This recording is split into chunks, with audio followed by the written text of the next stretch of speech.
Hello, everybody. Thanks for coming. Thanks for coming to Lightning Fast, optimizing Lightning components with Lightning events. My name is Greg Soares. I'm a software developer at Full Circle Insights. We're a Salesforce ISV partner. We do a lot of marketing data. Thanks for coming to see me talk instead of Natalie Portman. Might not be as good looking, but I hope to be as interesting. Before we even get into events, let's just take a step back. I'm sure most of you guys, probably all of you know what Lightning is, but if anybody doesn't, it's a nice new modern framework to build out Salesforce apps. It's component-based, so you have this sort of plug-and-play style when you're building out a UI, so you can build out certain things, drop them into your UI. And my personal favorite piece is the Lightning Design System, which is a component library and a CSS framework. I personally am not a masochist, so I don't like writing my own CSS, so it's really nice to have that. So how many of you guys in here have ever used a Lightning event before? All right, good amount of you. How many of you have never even heard of it up until right now? And how many of you are like our friend Gandalf here, who maybe you heard of it a little bit, but you've never really used it? All right. So in order to understand where Lightning events come from, we need to look to the HTML DOM. So if you've ever written a web app, common situation, someone is on your page, they click on a button, an event is fired. How does this work?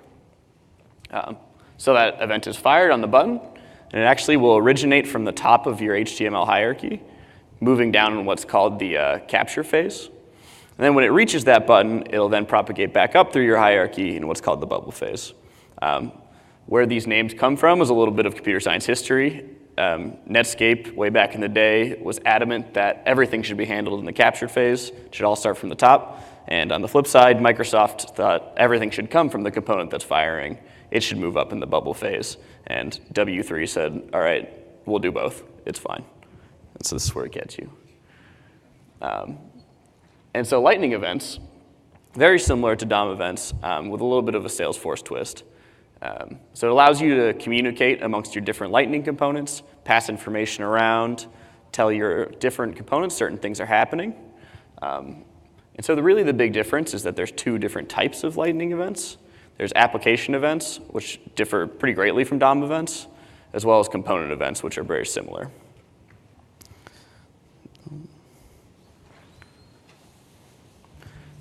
So component events are very similar to DOM events. We can kind of get this diagram back here. Each event has a capture and a bubble phase. It moves up and down your Lightning component hierarchy. The big difference is that component events, while DOM events can be handled by any component that's contained this child component, only the parent component that owns this child component, if we go back to the example of a button, in a DOM, anything can handle the event that's fired from the button. But in this particular graph, a Lightning event would only be able to be handled by that top HTML or body component. And so these are really great for local communication. If you need to talk with a parent component of a child, if you need to move up and down the hierarchy, this is the sort of event you're going to want to use. Then the other type are application events. And so these follow a publish-subscribe model. What this means is that when you're actually firing an event from a certain situation, any component that handles that event will be able to receive it. So you click on a button, and it just kind of fires out to the world and says, hey, this event happened. Everybody who's listening to it, handle it. And so this is great for global communication because you don't have to be in something's hierarchy. You can move more horizontally. But I think they should be used carefully because you can get this kind of mess of application events all over your Lightning hierarchy. You don't want to clog up all those different channels.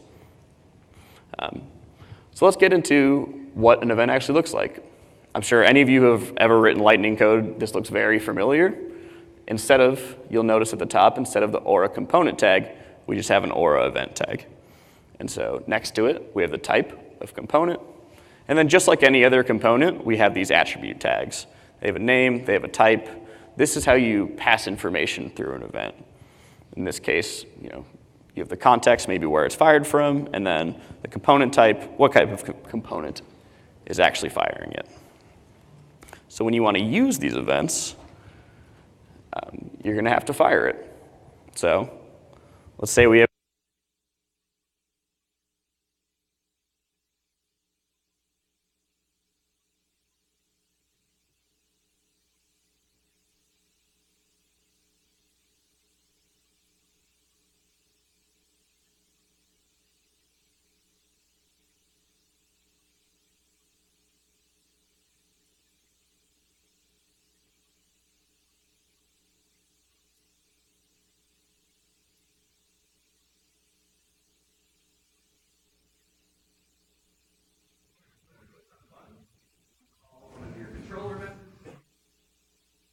component get event function. So that will take all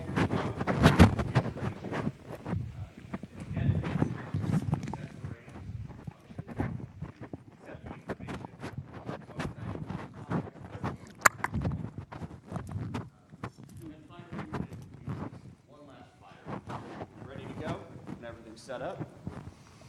Looks like we got a malfunction. Thank you. That should be Great. You guys hear me?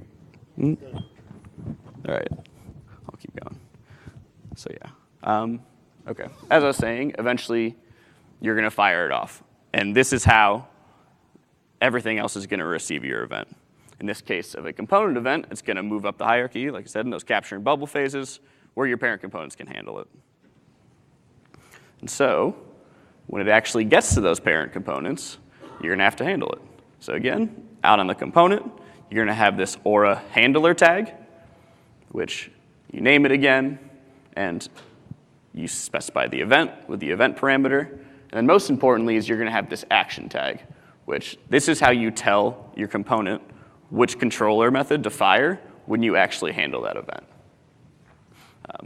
So in this case, we have the c.handleReadyCheck, which down below we can see in our controller will be fired when you handle the event. You know, put whatever code you need to put in there to handle your parent component receiving this information.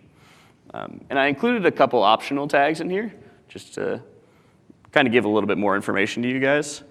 This include facets tag, like I was kind of preaching that only the parent component of a component event can handle an event fired from a child. If you include this tag, include facets equals true, that kind of eliminates that and gives you the ability for any container component to handle a component event. And then again, in those phases, you can have an optional tag of phase equals capture. This will handle the event in the capture phase. If you, for whatever reason, need to handle the event going down the hierarchy as well as going up, maybe you handle it in your parent and then your button does something, then you need to handle it in bubble. This is how you specify that. The default will be the bubble phase coming back up from that component. So what are these components good for? And unlike war, they're good for things. The biggest thing that I think they're good for is consistency. And so we use that example of a ready check. Sometimes, I'm sure you guys have noticed, Lightning can be kind of slow if you have a lot of information on a screen. Maybe the org's doing a lot. So you can do things like check that all those components are loaded. Make sure that everything's ready to go before you start doing anything. And I think even more importantly is that you can use events to keep data consistent across your different components as a user interacts with them. So if you have a piece of data that needs to be shared amongst all your different components, needs to be consistent, it's way faster to use Lightning components and easier than trying to save, push up to a server, pull back down, reload a page, whatever you need. And a good way I like to use it is kind of stolen from operating systems is using a mutex. And so if you have one component that is modifying a piece of data and it needs to be consistent, you can kind of pass this mutex around to lock those other components out from modifying data. So whatever's holding the mutex, that one can modify the data. Everything else is locked out, saying, no, you can't mess with that piece of data until it receives it.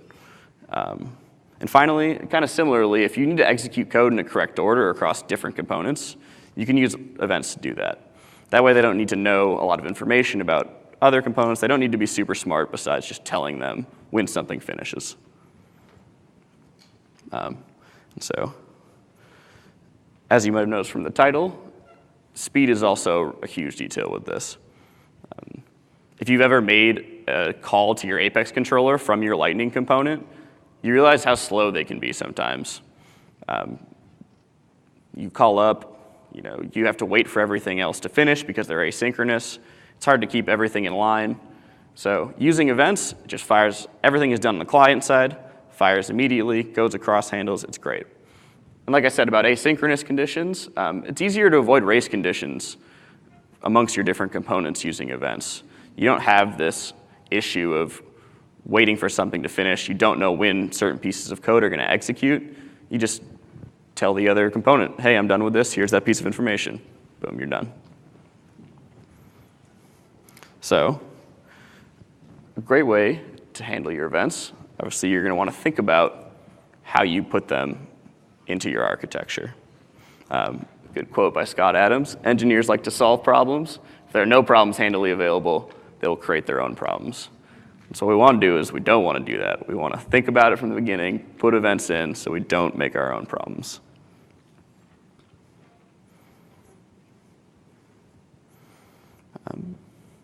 So a good way to do this is to have what I like to call headless components. And so this might be your typical Lightning hierarchy. You have a bunch of components.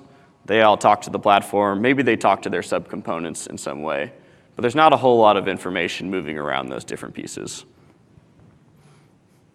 Maybe you have some across, but it's hard to keep data consistent when you're trying to push up to the server all the time and keep everything pulled down consistent across your different ones.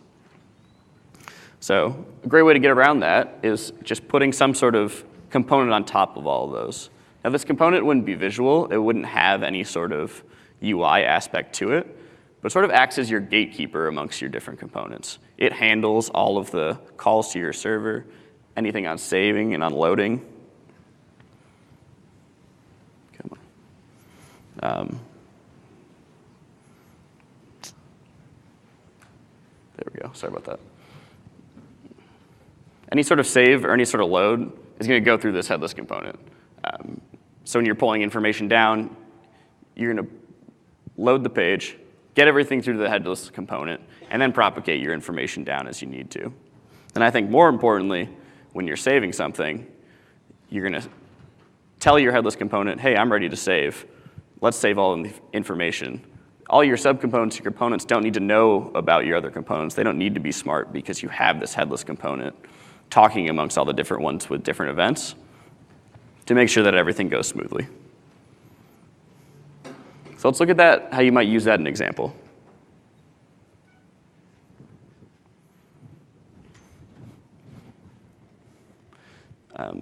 How I like to use it is by using specifying execution order. So in this situation, we have 3 different components. The second one, the user interacts with, and it needs to save. So some sort of action comes in, component. That component doesn't do anything yet, though. It just says up to the headless component, hey, I need to save. We need to save the page. Maybe we need to reload it. What do we do? And the headless component is smart enough to say, OK, you need to wait. Component 1 is the one that needs to save first. So it's going to fire some sort of event, tell component 1, hey, it's your turn to save. Do whatever you need to do. Get your data ready, and then tell me when you're done.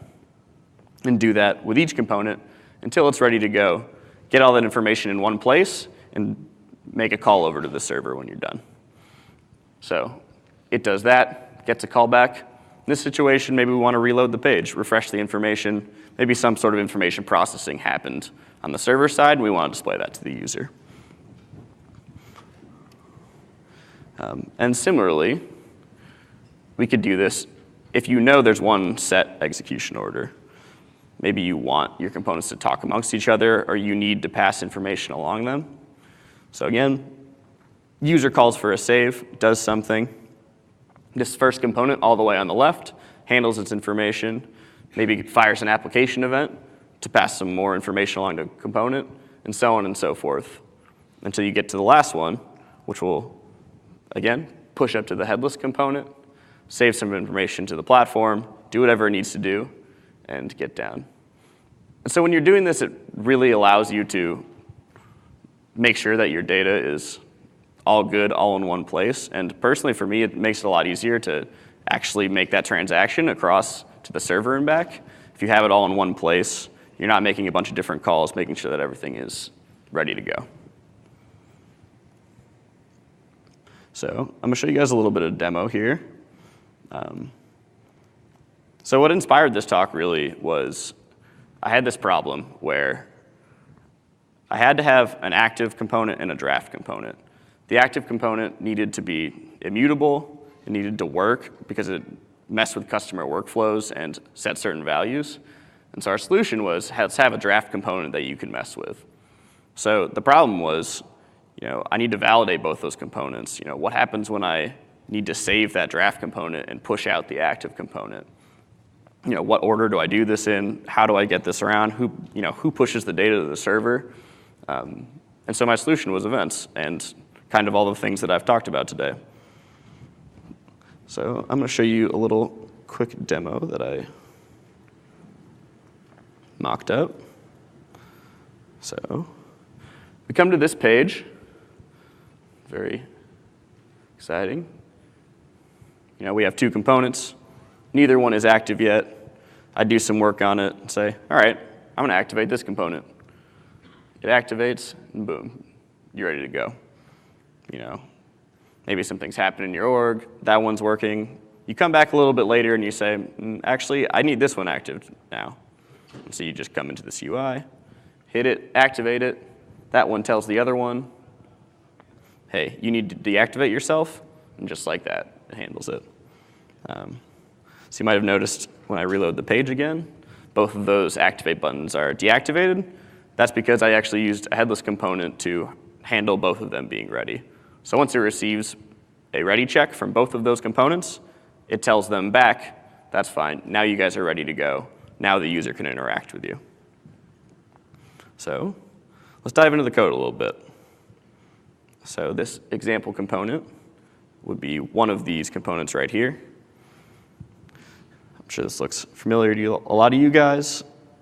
You have the OR component tag, all the different stuff in here, a button, just some really basic stuff. Then we'll notice the Aura handler and Aura register events on this component. So the first one being that ready check from the headless component. Super simple, like I showed before. Just you name it, you specify the type, which is in this case, C will be your namespace, and then the name of it. And then, come on. Well, on lines 1 through 4, it fires. Sort of like I showed back in the demo, you use that component.get. In this case, the name will be readyCheck. Then you'll set some parameters. In this case, I don't think there are any parameters. Then just call that fire function again to fire it across. On the flip side of that, I used another event that the headless component, which I'm going to go to now, will fire this, where'd we go? This already.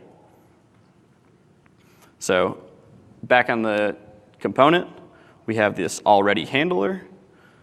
Again, just super easy, the event, namespace, name of the event, and then the action that you want to call. So if we look over in the controller, that already function will be called every time it receives it. And so as you can kind of see, I cheated a little bit to make sure that it looks like it's actually doing some work in the background. But it's just like that. It's super simple to make sure that it goes into the right place, make sure things are moving around right.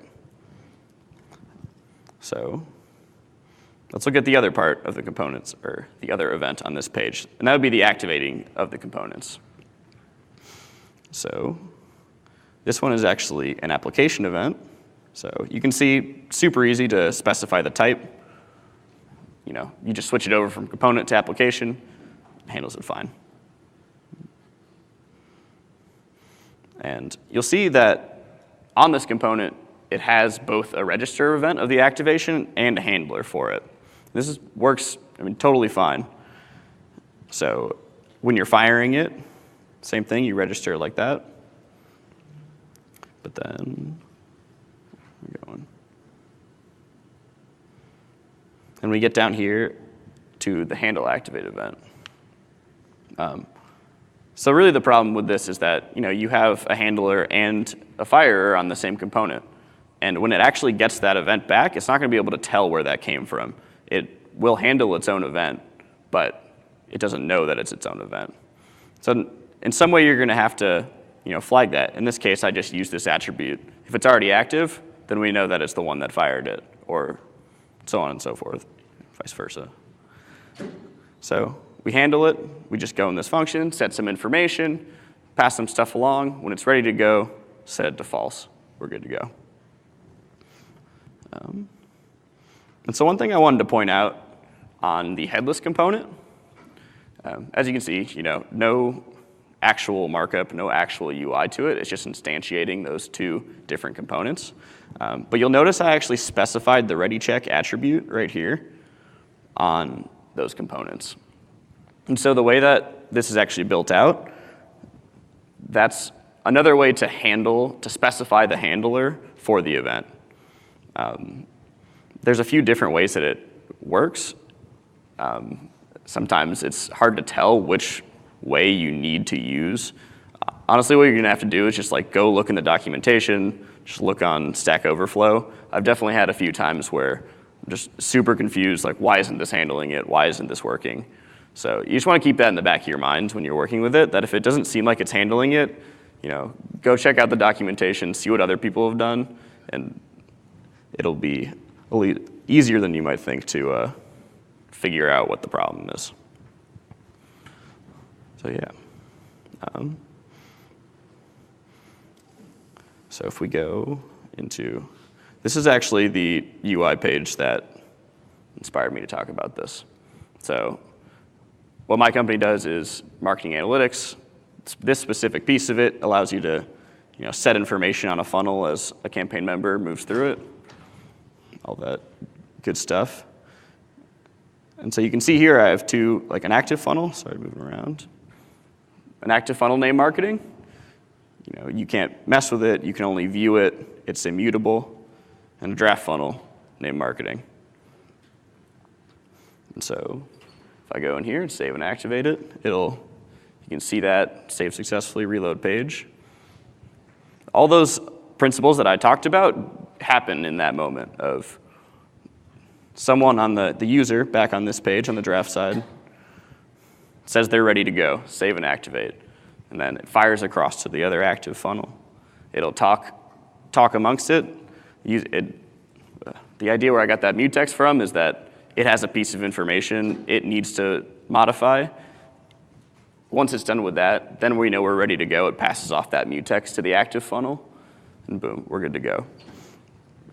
So yeah, they're super useful inside of your organizations. This page used to be really slow with a lot of different server-side calls before I started using that out. So yeah, keep them in mind, as I said, when you're baking in your architecture. All right, so let's wrap this all up. So Lightning events, as I said, are the communication channels across your different Lightning components. They should be really carefully planned so that you're facilitating good speed, good data consistency, so you're not confusing yourself or some coder that is unlucky enough to get into your code base in 10 years. And a good way to use this is to use headless components that can be used to control the flow and timing of those data changes, moving things around, keeping things consistent, and making your app work well. I put all that code up on GitHub. If you guys want to look at it later, mess around with it, it's pretty straightforward. You're probably going to have to copy paste, build out different events. I don't think you can just push it up into your org. So thanks for coming. Sorry, I'll move back. Does anybody have any questions?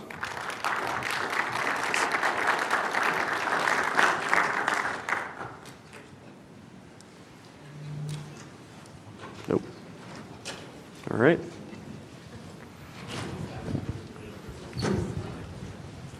Yeah, you want to use the microphone if you have a question?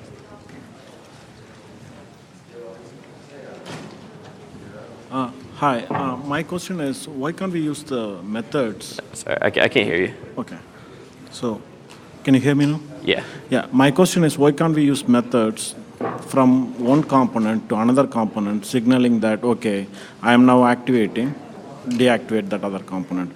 Why are you using the events? Is there any specific advantages? I'm sorry, say that again? Okay, so, my question is, why can't we use methods, RA method, Okay. instead of events, to signaling from one to another to deactivate? That's just sort of an example of it. It's Is there any specific advantage using events more than methods to communicate between the components, or based on your experience, what do you think? I don't know. I think I prefer using events because, I mean, I think it's a little faster. I'm not 100% sure which one is advantageous. I think it's probably just a certain situation, what you Okay. want. Yeah, you can. Right. Right. You can keep them. They don't have to be smart. They don't have to have a lot of information about the other pieces of the puzzle. It could also be that you may want to communicate to multiple components. Right. In which case, like it's rather than calling a method of each of these components, it's easy to just like send one event and let the components kind of.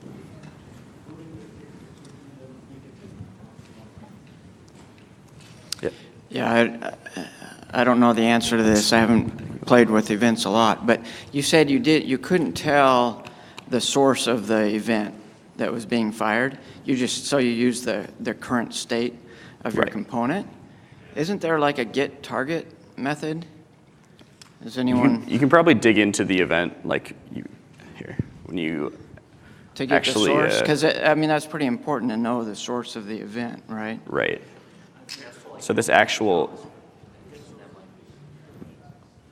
event like that you're passing through, there's a lot of information in there that you can dig into, but inherently there's not, sometimes if it's just like a piece of, like just the name of the component or just, some sort of, that's not unique if you're passing it across two different of the same components, sometimes it can get tricky. But there's definitely ways to, and I like to use, just attributes on the event itself to kind of pass, instance-specific or component-specific information amongst them. But yeah, there is some built-in information to that event, object that gets passed through that you can dig into. I think there is a get source or something. Yeah. Yeah. Get source, get target, something like that. Yeah. That I've seen in the documentation. Yeah, absolutely. There's ways you can do that. Is there a caching, is there a caching we can use on client side to improve the performance? There's I don't know about events. There's definitely caching for calling up to the server and back. If you're doing like multiple calls, and you can cache in that. I don't know exactly what the function call is, but it's sort of on the, like when you instantiate an action, you can do something like action.is cached or something along those lines. Yeah. Yeah,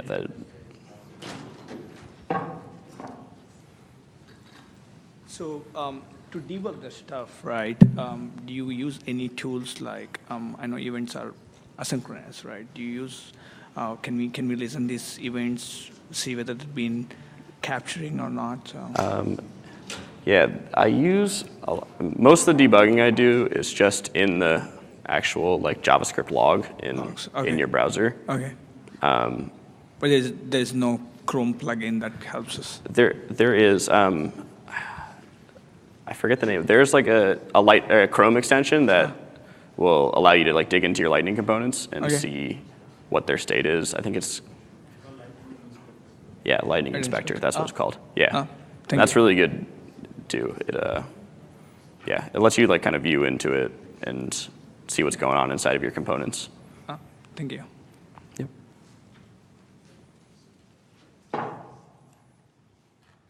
All right. Thanks, guys. Thanks for coming.